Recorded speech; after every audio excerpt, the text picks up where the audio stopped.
For me, you know, in business, I asked this question the other day. I'm so curious to get your thoughts on this. For the longest time, when I got into business, I was, you know, a younger guy, 21. I'm like, okay, very coachable. Tell me, what do I got to do? I'm a coachable guy. What do I got to do? I'm a coachable guy. Super coachable. I want to make money. I'm sick and tired of being broke. My dad's at the 99 cents. Too many heart attacks. I want to get out of this. So I'm like, hey, Patrick, basic stuff. When you're doing business and you're talking to rich people at Morgan Stanley, Dean Witter, never talk religion, never talk politics, never talk sex. Just don't talk about those three things. I said, okay, guess what? Never talk politics, never talk religion, never talk sex. No problem. We're going to business. So what do you think about the political climate today, Patrick, David? Oh, what do you think? You know, well, I think this is, but what do you think, Patrick? I don't know, you know, quite frankly, I think I'm trying to figure it out for myself right now, but we'll see what's going to happen, like, you know, whatever way you're deflecting and you kind of go on your phone. Hey, what do you think about God? What is your opinion on Islam or Muslim? Well, you know, for me, you know, you deflect that. Eventually you're sitting there, you're like, the people that I know at that level want to talk about those three topics. Now, sex is maybe off camera and they're kind of having fun with it, but they want to talk about politics and religion. So we, for the longest time, have been silenced, and now the ESG community, all this time they've told us to stay quiet, and they're saying what? They're talking politics, they're talking religion, and they're talking sex. Sex the way through LGBTQ, what's wrong with that? What's wrong with it? It's normal, it's normal, it's normal. No, it's not normal. Well, listen, you guys shouldn't talk about politics and sex and religion, shouldn't be doing that. And then you see this one, you know, during COVID, one pastor, Australia, a Syrian man, I don't know what his name is, Vinny, what's his name? The Syrian pastor, priest from Australia. And he was fighting all the anti-COVID guidelines, and his stuff is going viral, he's doing this. And you've seen these messages. Some of the people that stood up, they stood up because they feared God, okay? And for you, with your life, it's been interesting watching you go through your evolution of your faith. Pre-2022, former atheist, couple of the things you've said in the past, God isn't real because you can't prove it. Okay, kind of like, that was more the Malcolm X argument, right? Bad things happen to good people and good things happen to bad people far too often for God to exist. I'm the center of my universe. That's pre-2020. Then gradually you start talking about Christianity and, you know, in 2020 you made a video announcing that you were wrong about what you had said previously about God, right?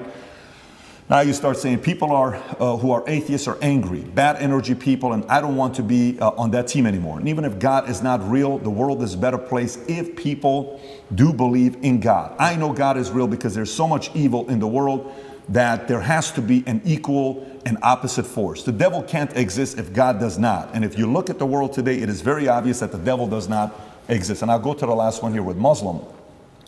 Quotes from you. Christians don't have a religion anymore because they tolerate everything and stand for nothing. And by the way, I actually agree with you, the fact that they're tolerating way too much. Islam is the last religion on the planet. God is something to be feared, respected, and to prove yourself to, which means you got to earn his right. It's hey, I want to earn your right and your respect, right? How did you go, if you don't mind talking about your own evolution? Because us as men, if you knew me at 25 years old, you probably would have liked to party with me. I was a selfish guy. I was a guy you would have thought I was, right? And we go through this phase of where the selfishness kind of comes down a little bit. You still need to be selfish because you need to be driven, but to the point where you're like, listen, man, I got to really do something. And then somehow, some way, God enters. What's been your evolution of your faith, and where are you at today? Yeah, I think Newton's, I think it's third law, equal and opposite force, what you just said there is absolutely true. There has to be an equal and opposite force to all the evil in the world. And that the equal and opposite force to all that evil has to be God. And I've talked about this at length even with atheists, and I try and say that regardless of whether you're an atheist or not, you're thinking of God as a man in the sky, but you need to think of God as a concept as a whole. And once you do that, it's impossible to accept that he doesn't exist, right? I said to the atheists, I said, let's say there was 2 islands. You're shipwrecked, right? And there's 2 islands. Both of them are full of savages. On one island, you and your friend are shipwrecked. On one island, your friend goes and he crashes and they kill him and they eat him. And you go to another island and they want to kill you and eat you, but they don't because it's against their religion. Did God save your life? Who cares? Who doesn't even know the name of their God? But their God said, don't kill shipwrecked survivors. And now you're alive. So their God saved your life. The concept of God in and of itself saved your life. You owe God just for the concept of it, the idea of it. So even the idea of opposing evil as a whole is a belief in God. So you're either an evil person or you believe in God in some regard. And then once I understood that there had to be an equal and opposite force, I was raised Christian. I live in a Christian nation. Romania is actually, I think, the second or third most Christian country on earth. It's a very Christian country here. There's churches everywhere. They strongly believe. And that's where I began my journey, but I always had a very healthy respect for Islam because I understand that to a degree, to have a religion at all, you have to have an intolerance, to a degree. Because without an intolerance, you don't have rules. You don't have laws. You don't have any, like you said, you have to earn God's respect. If you're a religion which is tolerant of everything, then you don't have to earn God's respect. You can be a bad person and do bad things. God loves me, so it's fine. Well, no, it's not, because that's not the point of the religion. So then you extrapolate that out, and I was sitting and thinking, well, what's the primary function of a religion? And the primary function of a religion, I don't believe is the religion exists so I can live forever. I mean, that's a nice thought. But I think on a macro level, the primary objective of a religion is to restore and contain some degree of traditional value within the society. How do you judge, let me change the way I worded that. How do you judge the success of a religion? I don't think you can judge it by the number of people who join it, because there's lots of people who are Catholic who don't act Catholic. They don't act in any way particularly Christian. Anyone can say they're something. You can walk into a strip club and everyone says they're Christian. It doesn't mean anything, right? So how do you judge the success of a religion? Well, I like to think the best way to judge the success of a religion is how successful is it at fighting evil?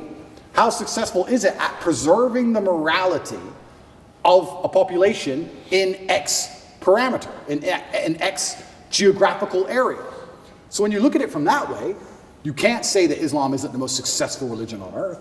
It's the most successful in regards to opposing evil. It's the most successful in regards to opposing its differing viewpoints. It's the most successful in regards to having people act within the limits and the confines of what it finds to be moral and good to God. It's the most adhered to. It's the most feared. It's the most respected in most forms. And then also I'd like to think... I would say it's the most feared. Yeah, it's the most feared. But what is respect without fear? Do we respect men we don't fear? If there's a man who could do absolutely nothing to you on any level at all, you might be nice to him, sure, because we're not bad people. But would you really respect him? If you could take his chick in front of his face, set his car on fire, and he wouldn't do a thing, you wouldn't respect him. You might be nice to him because we're not bullies, but you wouldn't respect him. Respect and fear are linked. They're not always the same thing, and you can maybe have fear without respect, but it's very hard to have respect without fear. And also, I heard someone say once that we see the world as we see ourselves. If you're a thief, you think everyone's a thief. If you're a liar, you think everyone's a liar. And I kind of agree with that. I understood that. I also like to think we see religion as we see ourselves. I like to see myself as a person whose respect you have to earn. I like to see myself as a person who has strong, rigid boundaries. I like to see myself as a person who will stand up and say, no, that's wrong. I like to see myself as a person who's not afraid of being shamed by whatever community for saying, I don't agree with that particular ideal. I like seeing myself that way. So if I'm going to see myself that way, then I'm going to naturally align with a religion that operates within that form. So when I say Islam is the last religion on earth, I say it because it seems to be the only one who will stand up and say, no, we don't care. No, that's not what the book says. No.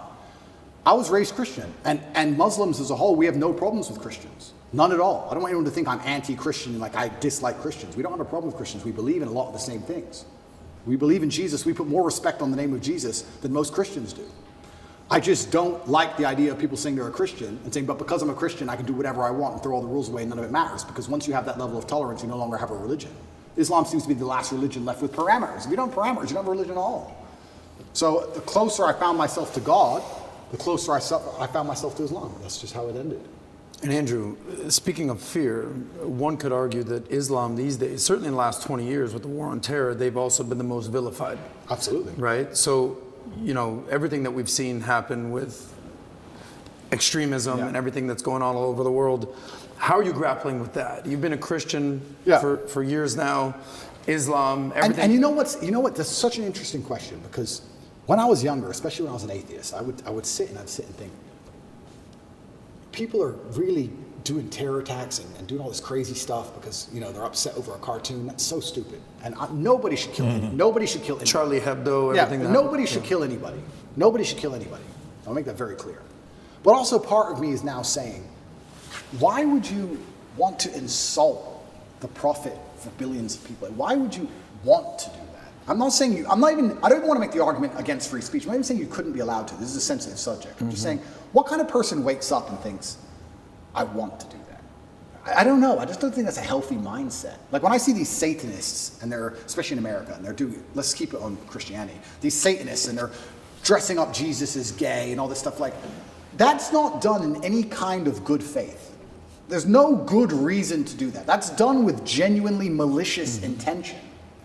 And what kind of people want to do that? And then the answer by extension is, I thought America was a Christian country. So how can you have a Christian country where the prophets of the religion are mocked to the highest possible levels within the confines of the country, and it's promoted? Is that a Christian country? Doesn't seem like a Christian country to me. I don't think the same thing would happen with Islam in Saudi Arabia. I can't imagine that happening. So how can you say we're a Christian country, but everyone's mocking our God on the streets? Ha ha ha. It's on Netflix. Ha ha ha. That's not a Christian country to me. So if you're not a Christian country, then where's the religion? The religion's supposed to enforce certain boundaries. You're supposed to at least show it respect, you know? And it's also kind of interesting because in Christian countries, there's more respect for Islam than there is for Christianity. In a Christian country, name one. They still don't do it with the Islamic Prophet. Why do you think that is? It's too much smoke.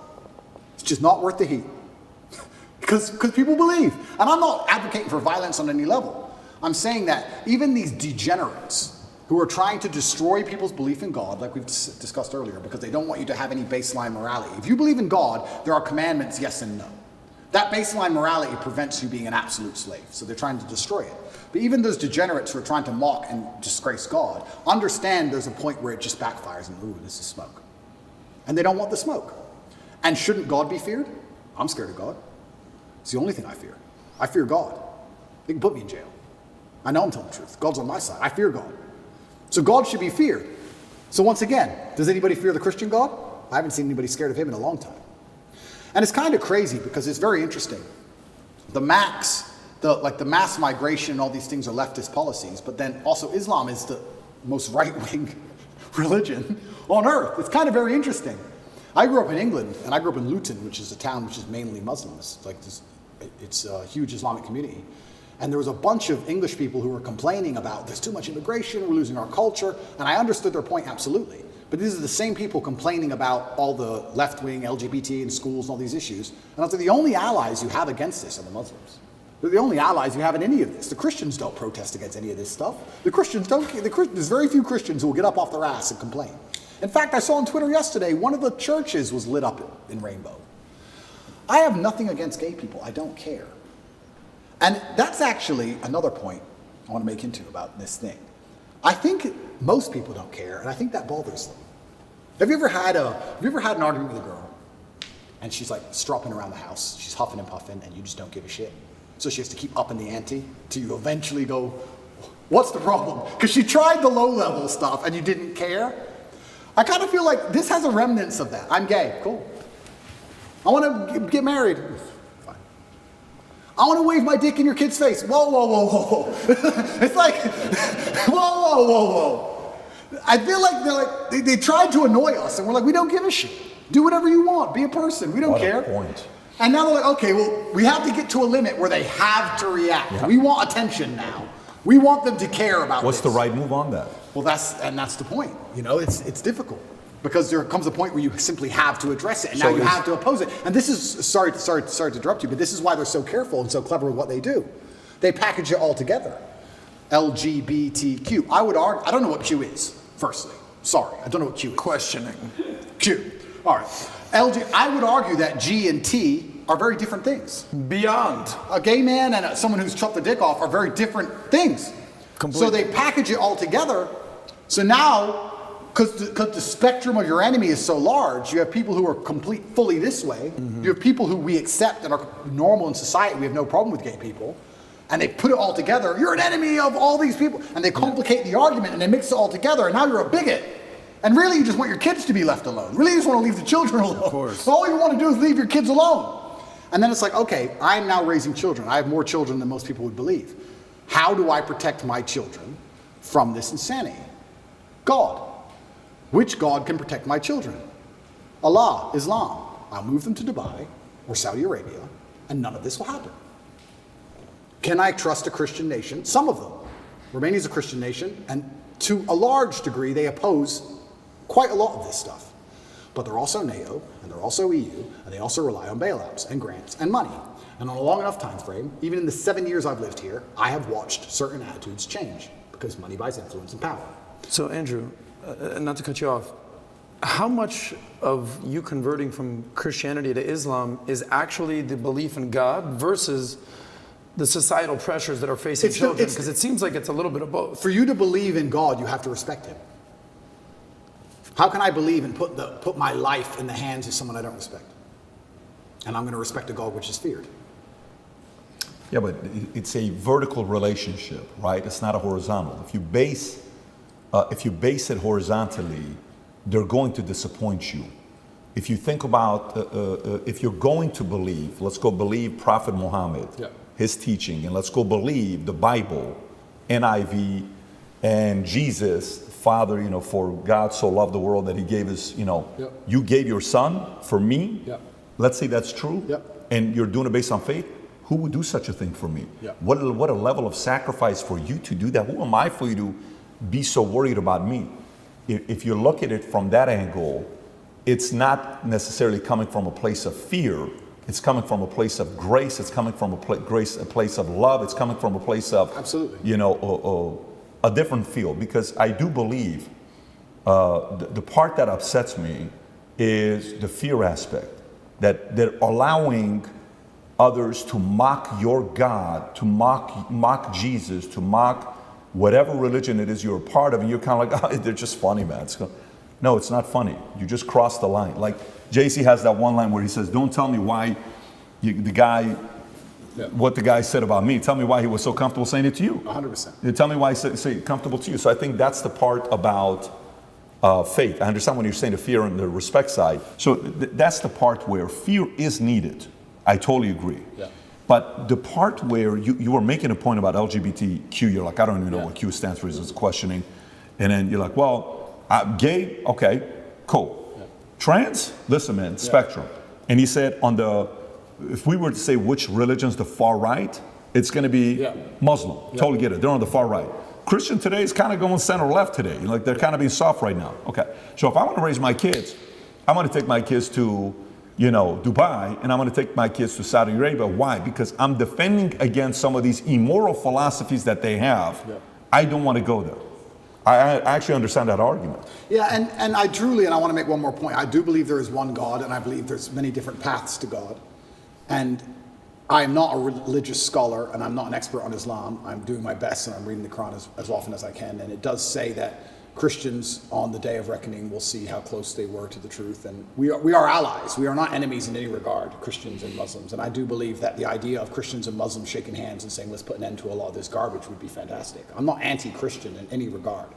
I just found myself, as I became more and more religious, seeking and looking for a faith which not only I could be proud of, but a faith which was guiding in regards to, I don't know what a Christian would answer to certain questions nowadays. What does a Christian answer to? I'm a transsexual and I want to show your kids my genitals. What's a Christian? Well, a Christian's supposed to say no, do they? I know what my Muslim friends would say. I don't know. If you're a Christian, I don't know how you're supposed to act. I don't know what you're supposed to adopt. I don't get it anymore. The true believer says the true no. believer. The true believer. Yeah. But how many are true believers? I don't know. I see all over Twitter, all these churches are losing their minds. It seems very complicated. Islam seems very, very simple. You know what's right, you know what's wrong. Connect is an application which allows you to take a minute to connect with influencers from all around the world. My name is Andrew Tate, and I'm available to speak directly to you on Connect. So if you like this clip and you want to watch another one, click right here. And if you want to watch the entire podcast, click right here.